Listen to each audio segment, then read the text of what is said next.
Le mont-de-Piété a toujours été un baromètre de la conjoncture économique. Et en 2012, le temps est plutôt à l'orage. Bonjour. Bonjour. C'est pour quelle opération? Annie, 45 ans, vient pour la première fois accompagnée d'un ami. Elle est en instance de divorce, elle n'a plus que 1 000 € par mois pour vivre et ne s'en sort pas. Elle a apporté ses bijoux pour obtenir un prêt en liquide. Il nous faut 400-500 €, on se dit tiens ça. 500 € en échange de ses bijoux. Je vais vous dire, mais je pense pas qu'on va y arriver quand même. Pardon? Je pense pas qu'on va y arriver. Non, mais c'est pour ça. Je vais vous dire, hein. D'accord? Déjà pour ça, je reviens. Max Adair va évaluer le nombre de carats et le poids des 3 bagues. Il travaille ici depuis 26 ans. Il se trouve que c'est très léger. J'ai un poinçon carré. Et poinçon carré, 3/4 du temps, c'est du plaqué. On va être très loin de leurs espérances. Étant donné que c'est au poids. Et qu'il n'y a pas de diamant. On va lui annoncer ça. Ici, au crédit municipal, on prête 16 € pour 1 gramme d'or. Petite bague, c'est du plaqué. D'accord, mais c'est du plaqué. C'est du plaqué. Donc, nous, on ne le prend pas. Oui, donc, votre petite chevalière, elle pèse 6 grammes et des brouettes. Plus ça fait 8 grammes d'œufs. Et là, on arrive à 130 €. D'accord. Vous voulez rajouter quelque chose? Allez, on va prendre 2 boucles d'oreilles. Annie décide de se séparer d'autres bijoux pour obtenir davantage. Léo. Voilà. Me dit que vous avez un petit peu de poids, il y a des petits diamants. Hein, ouais. Ils sont pas énormes, mais bon, ce sera vous, quoi. Voilà, messieurs, dames. Donc là, on arrive à 350 €. C'est bien. C'est bien. Ça vous dépanne. Oui. Voilà. C'est difficile comme démarche de se séparer des Hier, elle en a pleuré quand je lui proposais ça. Bien sûr. On va compter ensemble. Pour récupérer ses bijoux, il lui faudra rembourser son prêt et payer des intérêts, 0,7 % par mois. C'est le principe du prêt sur gage. Depuis qu'elle s'est séparée il y a 5 mois, Annie a perdu son travail. Elle était responsable de la boutique de son mari. Elle a aussi dû quitter sa maison de 100 mètres carrés avec jardin pour ce studio de 20 mètres carrés. Alors ici, c'est mes sacs de vêtements, voilà, par terre, parce que il va falloir que j'achète de quoi pouvoir les poser. Mais là, dans les médias, vu que j'ai pas trop d'argent, c'est pas une priorité. Vous voyez, la priorité ce matin, c'est de pouvoir manger ce soir, demain et pendant quelques jours. Point salon, séjour, bien sûr. Voilà, et puis la petite cuisine. Est-ce que ce matin vous êtes senti humiliée aussi en allant au crédit municipal? Humiliant, quand même un peu, hein, bien sûr. Parce que donner ses bijoux, donner ses choses à soi, pour avoir de la liquidité, pour vivre, quoi. Bien sûr. En ayant travaillé. Vous avez trouvé ça injuste? C'est injuste, oui. Qui sait, dans 15 jours, 3 semaines, 1 mois, les choses auront changé et tu les récupéreras. Et puis voilà, et la tempête sera passée. Aider les gens à sortir de la tempête, c'est le rôle du crédit municipal, surnommé schéma tente.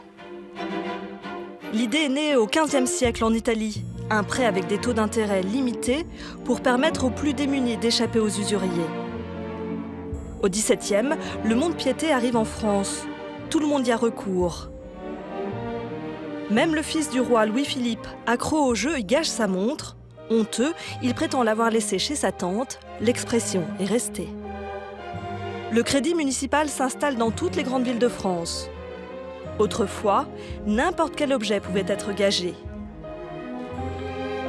Des pantalons, des matelas, des montres, des cocottes minutes, des tapis, des machines à coudre, des voitures et même des motos. Si les propriétaires ne peuvent racheter leurs biens et cessent de payer leurs intérêts, les objets sont vendus aux enchères publiques. Les bénéfices leur sont reversés. À Bordeaux, le crédit municipal est ouvert en 1805 dans l'un des plus beaux hôtels particuliers de la ville. 11 fonctionnaires dépendants de la mairie y travaillent. Je voudrais savoir si ça, vous le prenez. C'est des vrais, elles sont même assurées. Oui. Parmi eux, Thomas Martini, le commissaire-priseur. Il a 32 ans. C'est lui qui choisit les objets qui vont être gagés en fonction de leur valeur sur le marché aux enchères. Bonjour monsieur. Non, cet objet-là, en fait, c'est en résine, donc on ne pourra pas vous l'engager. Voilà, parce que ça a très peu de valeur, c'est une copie, donc sur moulage. D'accord. Voilà. Mais même dessous, il y a même une étiquette. Ouais. Ouais. C'est l'étiquette du magasin, donc c'est des choses qui ont pas de valeur. Très bien. Dans la chambre forte du crédit municipal, 300 mètres carrés sur 3 étages, patientent toutes sortes d'objets. Certains surannés ont perdu de leur valeur au cours du temps. De la faïence fine du 19e, voilà. Mais c'est des choses aujourd'hui qui sont très très difficiles à vendre car ça tombe en vente aux enchères. Là, ce sont des gages très anciens qui ont près d'une dizaine d'années. À l'époque, encore, on arrivait à vendre ce type de produit. Je préfère aujourd'hui tabler sur des articles de luxe qui sont très attractifs. C'est le cas notamment de la bagagerie Vuitton, Hermès également. On en a pas mal en réserve. Un sac Birkin. Voilà. Ce type d'article, c'est quelque chose qui se vend très bien et on est en prix vente aux enchères quasiment au prix du neuf parce qu'il y a une telle demande. Un sac comme celui-ci, aujourd'hui, vaut aux alentours des 6 000 € à peu près en boutique et en vente aux enchères doit se vendre dans les 4 000, 4 500 € à peu près. Il y a des modes et les arrivages varient en fonction du calendrier. Donc c'est un fusil à canon superposé, voilà. Les fusils, c'est à la fin de la saison de la chasse. Pour près de 100 €. C'est des choses qui sont très régulières. Hein. La réserve regorge de pièces intemporelles comme ces tableaux. Ou ces bronzes, souvent issus d'un héritage. Dans la plupart des cas, les objets sont récupérés dans l'année, sauf cette pendule automate, gagée il y a plus de 20 ans pour 5 000 francs. Chaque année, les propriétaires paient leurs intérêts en espérant un jour la racheter. Les prêts s'échelonnent de 10 à 45 000 €. À Bordeaux, depuis le début de la crise, en 2008, il y a 3 000 nouveaux clients chaque année. Parmi eux, Alain. À 58 ans, il va découvrir le crédit municipal. Cet ancien commercial gagnait 1 500 € par mois. Aujourd'hui au chômage, il n'arrive plus à joindre les deux bouts. J'étais très bien pendant 56 ans. Et depuis 2 ans, j'ai eu un déboire au niveau travail qui fait que depuis 2 ans, j'ai vendu ma voiture, j'ai vendu mes bijoux, j'ai tout vendu pour pouvoir manger. Il est obligé de se séparer de son dernier objet de valeur. Voilà, mais c'est un tableau que j'ai depuis 70 ans. Il a toujours été dans la salle à manger de mes parents. Donc c'est pour ça que peut-être qu'il a une certaine valeur. Alain va faire estimer son tableau de famille par le commissaire-priseur. Le crédit municipal prête en général la moitié de la valeur de l'objet. Monsieur Bailly, vous avez rendez-vous avec Monsieur Bailly. Voilà. Je vous amène ce tableau de... Ah, gentil. Voilà, avec beaucoup d'expérience. Voilà. Alors, je ne sais pas la valeur qu'il peut avoir. C'est lui sur toile, effectivement. C'est pas un artiste connu. Hein. C'est quelque chose qui a très peu de valeur. En vente aux enchères, ça ferait une quarantaine d'euros, pas davantage. Bon, sauf si vous aviez besoin d'un dépannage. Oui. Ouais, je pourrais vous faire un prêt, mais ce sera vraiment un prêt de dépannage. Hein. C'est exceptionnel, ça sera une vingtaine d'euros. 20 €, ça représente quoi pour vous? Mais ça représente 2 ou 3 jours de repas. Donc c'est toujours très bien. Je vais vous séparer la nourriture. Merci. C'est ce qu'on appelle un prêt social? Là, c'est du prêt social, effectivement, parce que c'est pas forcément quelque chose qu'on arrivera à vendre, mais ça sera excessivement difficile. C'est du prêt alimentaire. C'est-à-dire qu'on a aussi des gens qui ont besoin simplement pour manger, pour la semaine, tout simplement. C'est la vocation aussi du Crédit municipal? C'est la vocation première du Crédit municipal, c'est d'aider les personnes qui sont en grande difficulté, en grande précarité. Au revoir. Ici, 80% des clients sont des femmes. Comme cette dame âgée qui vient pour la première fois, en toute discrétion. Ses enfants ne sont pas au courant de sa démarche. On peut vous demander pourquoi vous venez ici? Écoutez, je vais avoir 80 ans. J'ai des enfants qui sont dans le besoin, donc voilà. Il faut bien participer. Moi, j'ai un fils qui est seul avec 2 enfants. Une fille dont le mari vient de laisser avec 2 enfants handicapés en plus. Voilà, l'un est là. C'est difficile pour vous? Très. Pourquoi? Parce que c'est pas très honorable. Vous trouvez ça honteux de venir ici? Honteux? Non, pas honteux, mais ça ne devrait pas exister. Qu'est-ce que vous avez apporté? J'ai apporté des bijoux et j'ai apporté... C'était mon frère qui m'avait ramené ça du Grand Nord. Grâce aux bijoux, elle obtient un prêt de 550 €. Mais elle repart avec son souvenir du Grand Nord, dont le commissaire-priseur n'a pas voulu. Au revoir.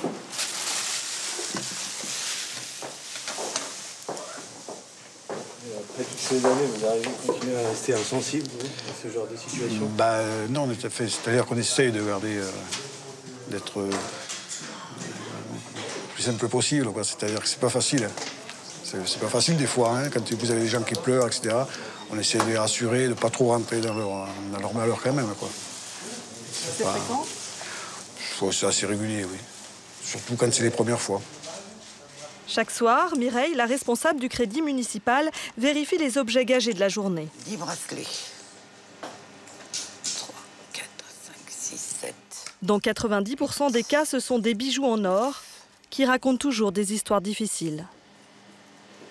C'est un boulot qui n'est pas très simple. Il faut prendre du recul par rapport à tout ça. Et avoir un exutoire le soir quand on sort, un peu comme les médecins quand ils sortent, les chirurgiens qui sortent de grosses opérations et qui ont besoin de se défouler pour oublier toute cette misère.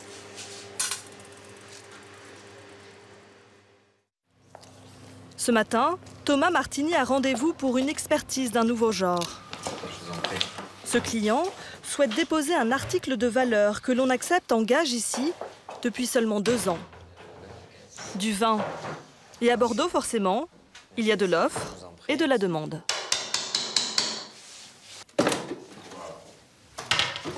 Thomas Martini a appris à évaluer les grands crus.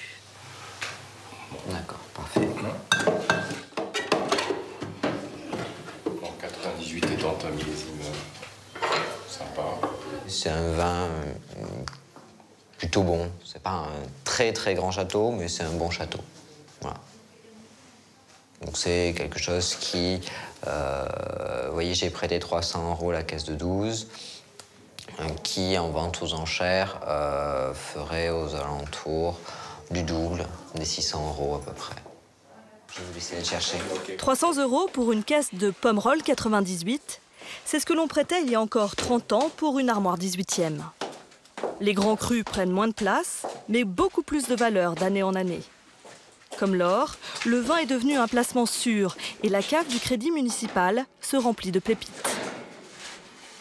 Ça, c'est une bouteille de Pétrus 2000, des bouteilles dans la cote aussi d'aujourd'hui aux alentours des 3000 € la bouteille. C'était monté un peu plus, c'était monté aux alentours des 3003. Voilà, on en a beaucoup, hein. C'est-à-dire que les gens viennent des fois avec des caves entières. J'ai des gens qui m'amènent 300, 400 bouteilles d'un seul coup. De nouveaux objets gagés et une toute nouvelle clientèle. Les jeunes entrepreneurs comme Vincent. Il a 34 ans. Il lui manque une mise de départ pour lancer son entreprise. Il vient gager des louis d'or. Je sais pas si le montant... Alors nous, c'est à la pièce, on prête 150 € sur les pièces de 20 francs et 180 sur les souverains. Ok, ça vous convient? Ok, impeccable. On va faire le détail. 19, 20. C'est familial en fait, c'est des pièces, c'est un héritage. Et là, je me lance dans les affaires en fait. Donc j'ai un besoin de liquidité pour un achat de marchandises que je revends. Et une fois que la vente sera faite, je reviendrai récupérer mes pièces, mes louis d'or en fait. C'est bien pratique d'ailleurs. Ça évite les banques parce que les banques ne prêtent pas forcément facilement, etc. Donc surtout en ce moment, quand on est jeune et qu'on débute. Pardon? De quelle manière vous avez connu le crédit municipal? Par Internet. Par Internet. C'est ma mère qui m'a dit ouais regarde ça c'est pas mal et tout. Voilà. Donc avec les pièces tu auras la liquidité et puis en avant. Voilà, ça me lance dans les affaires. Donc c'est pas mal, ouais. C'est cool. On peut vous prêter, monsieur, 24 500 €. Parfait. Par chèque de banque. Hein? Impeccable. D'accord. C'est beaucoup. Parfait. Donc vous pourrez les dégager au fur et à mesure ou en totalité, comme vous le souhaitez. Je ferai la totalité sous un mois. Je vais revenir. Son carnet de commandes est déjà plein. Vincent compte rembourser son prêt et récupérer son héritage. Au revoir, merci, au revoir. Prochainement, les clients pourront faire estimer leurs objets et simuler leurs prêts sur Internet. À plus de 200 ans, ma tante a su rester jeune.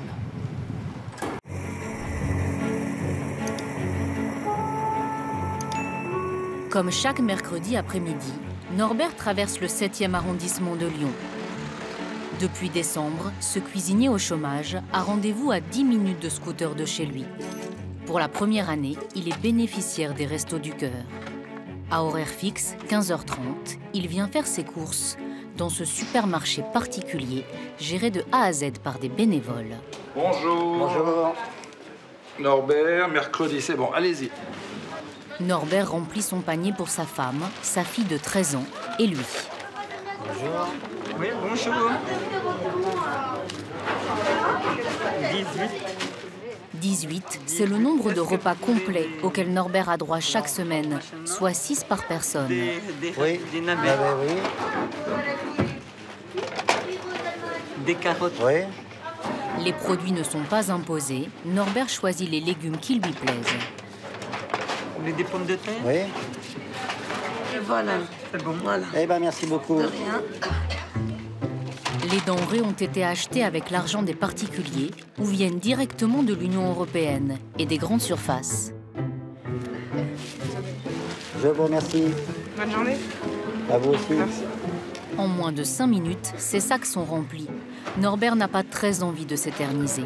Il ne se sent pas à l'aise. Ça n'a pas été facile pour lui de pousser la porte des Restos du Cœur. C'est surtout ma femme qui m'a poussé. Autrement, non, je ne m'aurais pas venu à l'idée. Hein. Qu'est-ce qu'elle vous a dit? Je ne sais pas comment on fait. Débrouille-toi. Du coup, maintenant, c'est le rituel. Le mercredi, c'est à 15h30, et puis voilà. Norbert ne travaille plus depuis 3 ans. Il est en arrêt pour une maladie du foie. C'est lui qui s'occupe des tâches domestiques dans ce 4 pièces en HLM que la famille loue depuis 10 ans. Impossible d'être à l'équilibre sans l'aide alimentaire. Ça représente une économie de combien, les Restos du Cœur? Par semaine, déjà, ça fait au moins une économie de au moins 50 €. Hein. Si vous allez à Carrefour, vous allez pour 50 €, quoi. Soit 200 € par mois. Les boîtes et conserves qui occupent le placard viennent du panier que Norbert rapporte chaque mercredi après-midi. On stocke vite. Hein. Je prépare la guerre, là. La guerre, ou plutôt le printemps, avec lequel sonnera la fin de la campagne de distribution des restos. La famille pourra alors compter sur ses réserves. Les fins de mois n'ont pas toujours été incertaines pour Norbert. Le cuisinier a passé 30 ans employé au fourneau de restaurants traditionnels de Lyon. Il pose ici à la gauche du plus prestigieux de ses clients, de passage ce jour-là. Il y a Gainsbourg, avec moi à côté, et puis un collègue qui tenait un resto. On déjeunait beau, hein. Voilà. Puis c'est tout, hein. C'est là où on s'amusait, c'est l'époque où on s'amusait le mieux. Hein. Des années d'insouciance et d'excès, jusqu'à la découverte il y a 3 ans d'un diabète aggravé et des dégâts causés par l'alcool. C'est un problème de foie, mais je vais vous le dire honnêtement, c'est un problème de foie par rapport à la restauration, naturellement. Mais bon, aussi, peut-être aussi, ça vient aussi de ma faute, ça vient de la faute aussi des autres. On a entraîné, on sort beaucoup. Là, j'en ai assez profité. Maintenant, je mets le voilà, quoi. À mon âge, il faut y arrêter. Depuis 3 ans, Norbert s'est sevré. Ses dépenses de santé sont prises en charge à 100% par l'assurance maladie, qui lui verse aussi 500 € d'indemnité mensuelle. Un revenu divisé par 2 par rapport à son ancien SMIC. Sa compagne, Valérie, est aide à domicile pour 1 100 € par mois. Les impôts, j'en paye pas parce qu'on n'est pas imposable. 1 600 € au total pour payer le loyer de 726 €, le gaz, l'électricité, l'assurance du scooter, la mutuelle de Valérie et les abonnements des téléphones. Quand on arrive tout ça, il doit rester 350, 400. Je suis pas bien loin, je crois. 350 € pour 3, alors la famille se prive. Pas de vêtements neufs pour les parents, pas de vacances depuis 3 ans, pas de sortie et un certain isolement social.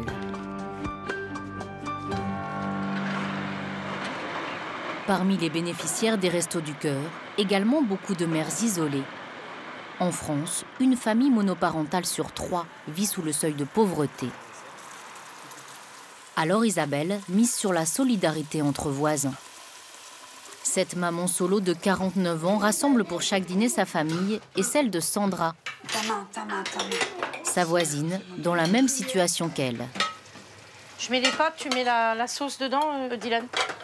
En cuisine, comme pour dresser la table, l'organisation est quasi militaire. Mange. Car il y a plusieurs services. On fait d'abord manger les petits, donc les 4 petits. Et une fois que les petits ont mangé, on débarrasse la table, on lave la vaisselle de préférence. Et après, c'est le repas des grands. Mère célibataire sans emploi, Isabelle a 3 enfants à charge et sa voisine Sandra, 4. Toutes les deux au RSA, elles ont décidé de s'entraider.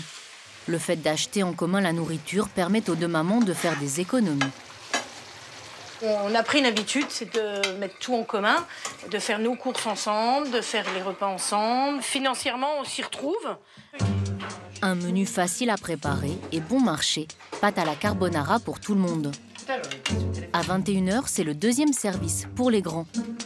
Gwendal, 15 ans. Et Dylan, 18 ans, 2 des fils d'Isabelle. Sandra, la voisine. Sa fille et son fils aîné. Il y a aussi Lionel, le frère d'Isabelle. C'est agréable parce que déjà j'ai du monde à ma table, déjà. Et puis j'ai repris plaisir à manger en groupe. C'est un moment convivial, quoi.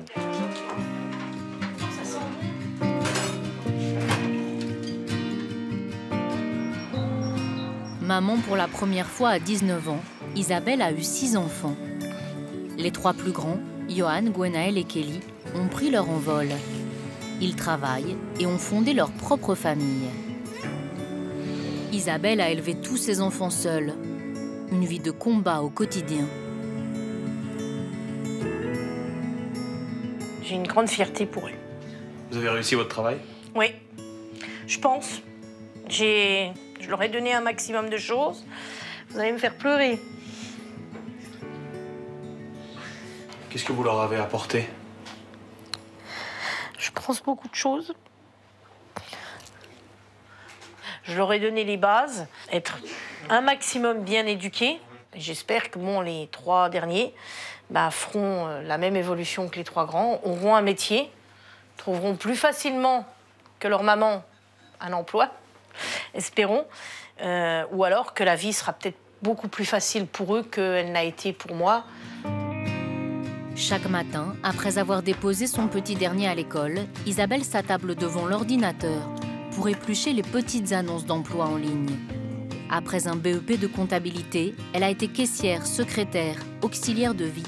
Mais elle a arrêté de travailler il y a 10 ans pour élever ses enfants. Depuis 2012, je suis là, je cherche et voilà, il n'y a rien qui se concrétise, quoi. Il n'y a aucun emploi à moi qui se présente, ni de formation pour pouvoir me remettre à la page. Pas facile d'intéresser les employeurs lorsqu'on est presque quinquagénaire et qu'on n'a pas travaillé depuis longtemps. Cette fois, elle postule pour un CDD de préparatrice de commandes. Pour aller préparer les commandes de CD, DVD à l'aide d'un chariot manuel, peu de port de charges lourdes, respect des cadences, c'est abordable. Isabelle ne peut compter que sur les 257 € de son RSA et les allocations familiales. Pas de pension alimentaire, le père de 2 de ses enfants ne peut pas payer et celui du 3e est décédé dans un accident de la route. En gros, mes revenus s'élèvent à entre 900 et 950 par mois et j'ai des dépenses de entre 900 et 930 par mois, quoi, on va dire. Et à l'heure d'aujourd'hui, si je pouvais avoir un salaire, même à mi-temps, suffirait amplement pour l'instant pour essayer de revivre tout doucement, régulièrement, pour reprendre une vie normale. En attendant de peut-être trouver du travail, elle aussi est aidée chaque vendredi matin par les Restos du Cœur depuis 4 ans. Elles s'y rend également avec sa voisine Sandra. Dylan, le fils d'Isabelle, les aide à porter les cabas. Bonjour Isabelle, vous allez bien? Ça va. Oui. Et vous? Ça va. Elle connaît le centre par cœur. Bonjour. Mais c'est la règle à Nancy. Merci. Un bénévole l'accompagne pour la servir dans tous les rayons. Tu l'es, hein? Oui. Je prends surtout ce que mes enfants mangent. Des pâtes, du riz, des légumes verts, je prends plutôt des flageolets ou des haricots verts. Et en plat préparé, plutôt du cassoulet ou ravioli. Choucroute, ils n'en mangent pas. Moi non plus d'ailleurs, donc comme ça on est d'accord. Donc voilà. Au revoir. Pour Isabelle et sa famille nombreuse, les provisions des Restos du Cœur sont une base, mais qui est loin de suffire. Alors, dans la foulée, elle complète son panier par des courses qui ne laissent rien à l'improvisation. Une tournée entre 3 grandes surfaces de sa ville. Car pour chaque catégorie de produits, elle sait quelle enseigne offre le prix le plus bas. J'ai racheté des gâteaux, j'ai racheté des produits d'entretien, entre autres de la lessive, de la soupline, des papiers toilettes, du gruyère, du lait. Là, vous en avez eu pour combien? En gros, une 60aine d'euros. Isabelle connaît le prix exact de chaque article de son caddie. Par exemple, le papier toilette, là j'en ai 12 pour 2,30 €. Or qu'au Lidl, on en a 12 pour 2,97 €. C'est peut-être pas beaucoup de centimes, mais c'est des centimes que je peux récupérer sur des autres produits. Le marathon commence à peine. Après l'hypermarché, un magasin discount. Puis un autre. Au total, elle dépense 90 € chaque semaine et économise 30 € en faisant ses courses dans 3 enseignes différentes.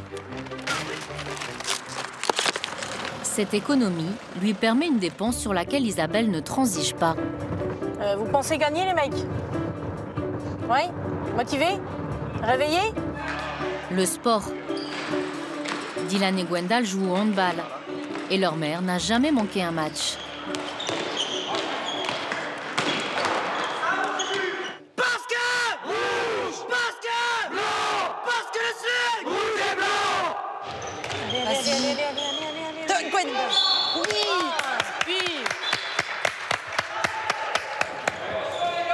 J'aime bien quand ça bouge bien et puis qu'ils en mettent plein là et qu'ils en font plein. Parce que je me dis, tout ce qu'ils vont dépenser là, ils ne le dépenseront pas à la maison. Cette activité a un coût annuel, 145 € par licence. Pour celle de Gwendal, Isabelle a reçu une bourse de 50 € de la CAF. Et Dylan, qui est apprenti mécanicien, a tenu à payer la moitié de la sienne. Isabelle a aussi négocié un paiement échelonné avec les dirigeants du club.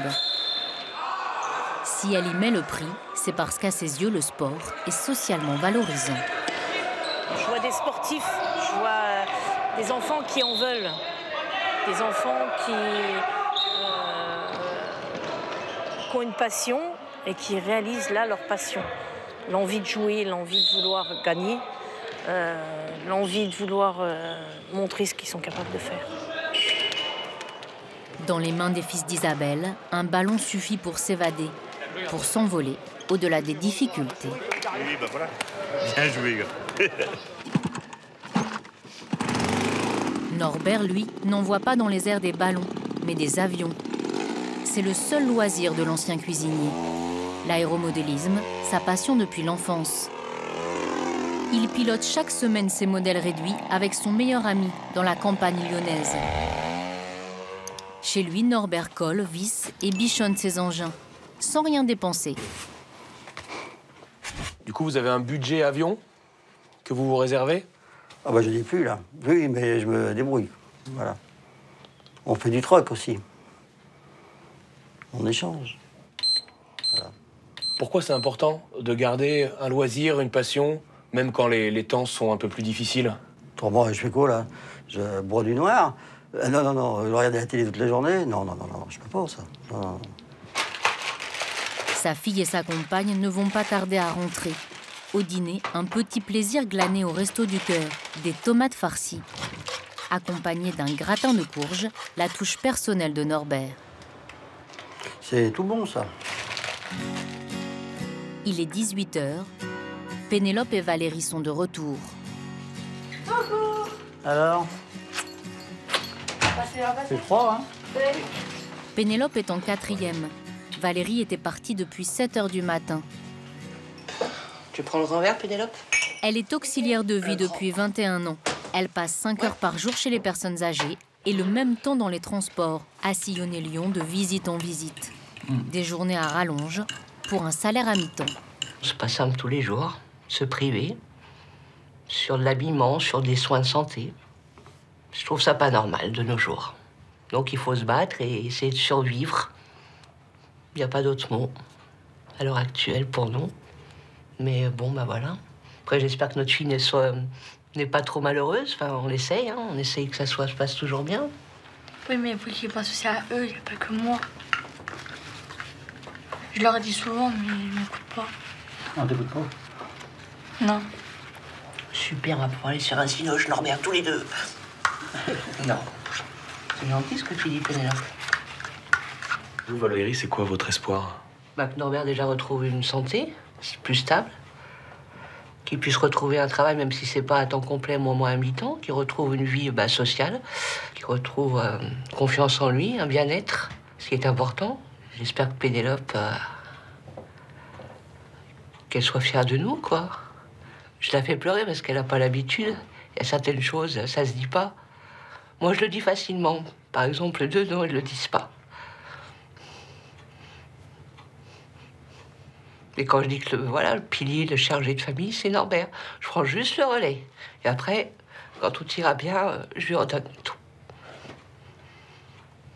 Parce que c'est très pesant pour moi, tout ça. Mi-avril, Norbert passera un examen médical décisif. Il saura s'il est guéri, apte à reprendre le travail, pour peut-être enfin retrouver leur vie d'avant.